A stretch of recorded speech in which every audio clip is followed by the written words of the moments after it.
دیکھو سجاد کہیں مرکز عرفان جلی ہے، سجاد عدل سے ہی ولایت کا ولی ہے، سجاد کبھی آدم اولاد نبی ہے، سجاد ہی سے نسل محمد کی چلی ہے۔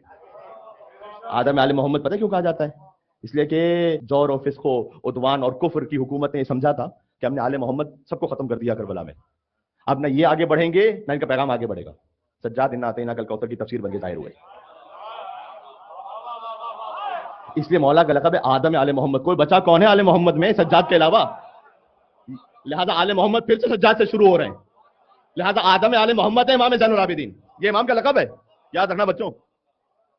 آدم آل محمد اور سجاد علیہ السلام نے طے کیا تھا 35 برس کربلا کے بعد ظاہری حیات کے ساتھ رہے، لیکن ان میں سے ہر دقیقہ قدر کا دقیقہ ہے۔ فقط کیا روتے ہی رہے تھے؟ سجاد علیہ السلام نے یہ اہتمام کیا ہے کہ میرے نانا رسول اللہ کی سنت میں سے کوئی ایک سنت بھی محو نہ ہونے پائے، میں زندہ رکھوں گا۔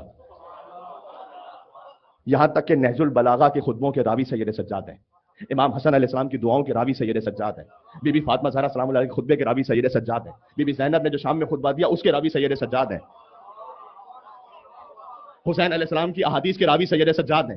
سجاد نے ایسے زندہ رکھا سنت نبوی کو، خطبات علوی کو، سجاد نے ایسے زندہ رکھا کہ سن 256 ہجری میں اگر امام حسن عسکری علیہ السلام بھی اپنے نانا رسول اللہ سے کوئی حدیث بیان کریں تو سند میں سید الساجدین کا نام لیں گے کہ ہم نے سنا ہے زین العابدین ہے درمیان میں۔ زین العابدین السلام کی عظمت سمجھ میں آ رہی ہے؟ ہاں، زین العابدین علیہ السلام ہے، سبحان اللہ۔ تو سجاد علیہ السلام نے اس کو ایسے زندہ رکھا کہ بعد کے ائمہ نے اسے بیان کیا۔ امام رضا علیہ السلام سے کسی نے پوچھا تھا کہ مولا یہ بتائیے گا کہ لہن میں قرآن پڑھنا ٹھیک ہے؟ تو امام خود قرآن ناطق ہیں، خود بھی علی جواب دے سکتے تھے، کہا یہ ٹھیک ہے اگر غنا کے ساتھ نہ ہو، کیونکہ اس کی دلیل یہ ہے کہ ہمارے جد سید الساجدین کے لیے ہم نے سنا ہے کہ وہ صبح کے وقت لہن میں ایسے قرآن پڑھا کرتے تھے کہ مدینہ کے سکہ اپنے مشکیزوں کو لے کر کھڑے ہو جاتے تھے اور سجاد کی تلاوت سنتے رہتے تھے۔ یہ ہے سید الساجدین، بات سمجھ میں آ رہی ہے؟ آدم آل محمد ہے۔